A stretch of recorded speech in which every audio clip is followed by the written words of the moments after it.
If there's a doll anywhere in your house right now, sitting silently on a shelf, hidden inside a box, or resting in a corner where no one pays attention to it, you might want to stop and think before continuing. Because this story is not about a doll that waits for a child to play with it. This is about a doll that waits for the lights to go out. In the northeastern United States, deep within the quiet state of Connecticut, there's a small town so isolated that even locals avoid driving through it after dark. A town surrounded by thick forests, fog-covered roads, and an unsettling silence that feels heavier at night. And on the far edge of this town stood an old Victorian house that had been abandoned for decades, its paint peeling like dead skin, its windows dark and empty like lifeless eyes, and its presence alone enough to make people cross the street to avoid walking too close. For years, rumors have followed this house like a shadow. Stories of families who moved in and left within days, of strange sounds reported by neighbors, of police visits that were never explained, and of one chilling rule the town seemed to agree on without question. No one stayed in that house overnight more than once. Yet despite all the warnings whispered in grocery stores and passed down like local folklore, a middle-class family from New York, struggling to afford city life and desperate for a fresh start, ignored every red flag when they saw the house listed at an unbelievably low price, convincing themselves that ghost stories were nothing more than exaggerated nonsense created to scare outsiders. And on a cold autumn afternoon, with leaves falling like dying embers around them, they arrived with packed boxes, furniture, and optimism, unaware that the house had already been waiting for them. The moment they stepped inside, the air felt wrong, thick and stale, as if it had been holding its breath for years and did not want to let go. But they laughed it off, opening windows, joking about old house smells, and beginning the process of making the place feel like home, until something unusual caught their attention. The door leading to the basement was chained shut from the outside, wrapped tightly in rusted metal that looked far older than the rest of the house. And although the real estate agent had never mentioned a basement at all, curiosity slowly overpowered logic, and after breaking the lock with effort that felt strangely resisted, the family descended the narrow wooden stairs, each step creaking under their weight as if protesting their presence. And at the bottom, a single flickering bulb illuminated a space filled with abandoned furniture, broken toys, and dusty boxes stacked haphazardly as though someone had fled in a hurry. And that was when they noticed it, positioned deliberately in the far corner of the basement, sitting upright on a small wooden chair, facing the stairs as if expecting company. A doll, old and unervingly detailed,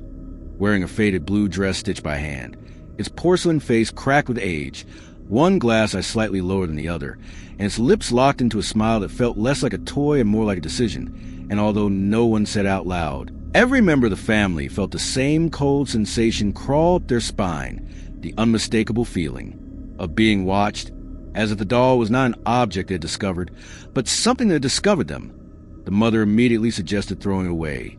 The father forced a nervous laugh to hide his discomfort. But before either of them could act, their 7-year-old daughter Emily stepped forward, her eyes wide with fascination rather than fear, and softly said, "She's been waiting." A sentence so strange and unexpected that it silenced the room, and when her parents asked what she meant, Emily only smiled, picked up the doll, and hugged it tightly, insisting she liked it and that it felt warm, a statement that made no sense at all, because porcelain dolls are always cold. Yet the parents ignored the unease creeping into their thoughts and carried the doll upstairs,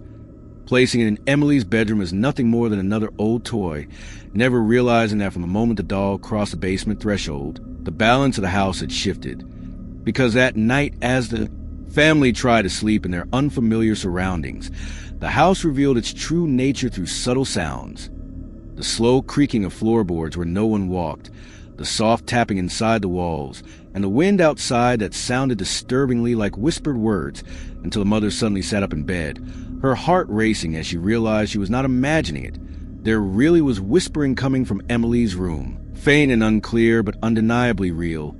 And as she held her breath to listen more closely, the whispering stopped all at once, replaced by another sound, one far worse, a slow, steady breathing noise coming from just outside. By the second week in the house,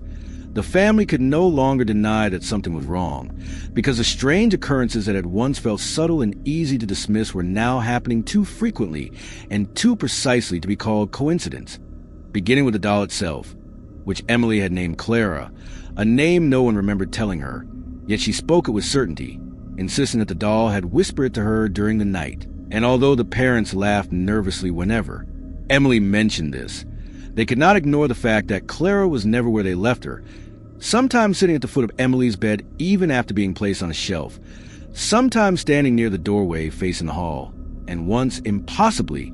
sitting at the dining table with a child-sized plate placed neatly in front of her, as if she had been waiting for dinner. Emily, meanwhile, began changing in ways that were slow but deeply unsettling, her laughter fading into long silences, her sleep interrupted by night terrors that left her screaming for hours, and her once playful personality replaced by moments where she would stare at nothing for long stretches of time, whispering words her parents could not understand. And when they asked who she was talking to, she would simply respond, "Clara doesn't like when I tell," which sent a chill through the house every single time. The mother began finding scratches on the walls of Emily's room, thin and deep, as if made by fingernails dragged slowly through paint and wood, marks that appeared overnight and formed strange patterns that made her feel sick to her stomach, while the father started experiencing vivid nightmares in which he saw the doll standing at the foot of his bed, watching him sleep,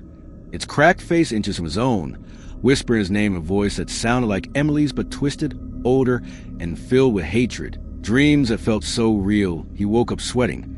unable to tell where sleep ended, and reality began. The house itself seemed to respond to the doll's presence, lights flickering whenever Clara was nearby, doors closing on their own, cold spots forming in Emily's room no matter how high the heat was turned, an overwhelming sense that the walls were listening, watching, waiting, and when the parents finally decided to remove the doll from the room and lock it inside a box in the attic, Emily reacted with fear they had never seen before, screaming, crying, begging them not to take Clara away, claiming that Clara would be angry and that she had promised never to leave her alone again, words that echoed in the mother's mind long after Emily was sedated and put to bed. That night, despite the doll being sealed away upstairs, the whispering returned, louder than before, crawling through the vents, sliding under doors, filling the house with a chorus of soft, desperate voices. And when the father climbed into the attic to check the box, he found it open, the lock, broken from the inside, and the doll gone. And as he turned around, his flashlight flickered just long enough for him to see small footprints in the dust leading back toward Emily's room.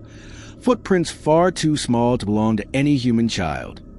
Over the following days, Emily's health rapidly declined, dark circles forming under her eyes, her skin growing pale and cold to the touch, and she began speaking in a voice that was not her own, deeper, slower, filled with an unnatural calm as she recited details about the house that no one had ever told her, describing former occupants, tragedies, and deaths that the parents later discovered were horrifyingly accurate.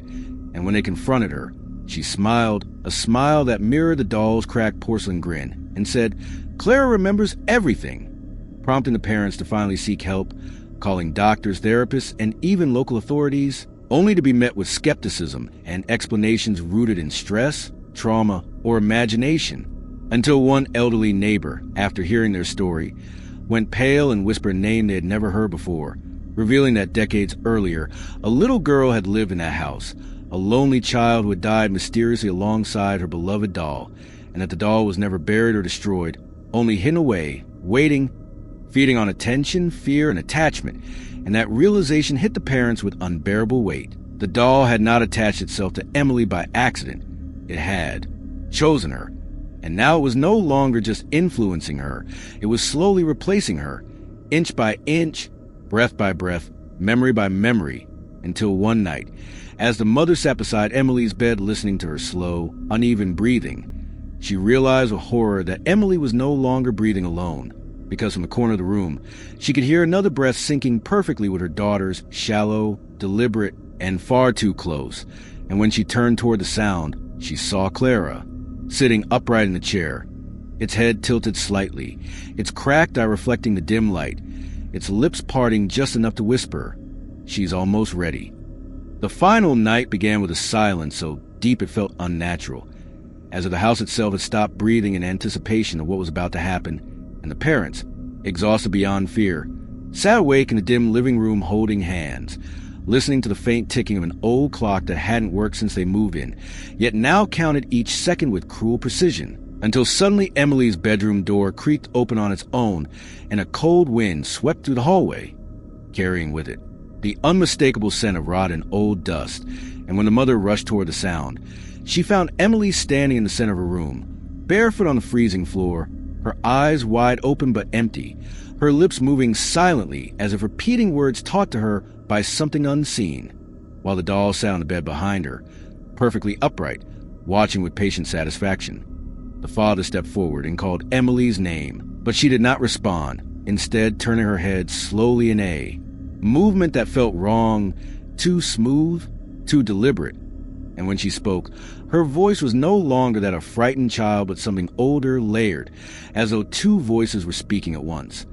calmly explaining that Clara was tired of being alone, tired of being hidden, tired of watching families come and go without staying, and that Emily had been kind enough to listen, kind enough to share her warmth, her breath, her life, and now it was time to finish what had begun. And before either parent could react, the lights throughout the house shattered in a burst of sparks, plunging everything into darkness, except for the pale moonlight pouring through the window, illuminating Emily and the doll in a scene that burned itself into her memory forever. In desperation, the father grabbed the doll, ignoring the sudden searing pain that shot through his hands as if the porcelain had turned to burning iron, and ran outside into the freezing night, determined to end it once and for all, piling broken furniture and old wood into a makeshift fire while the house behind him erupted with screams.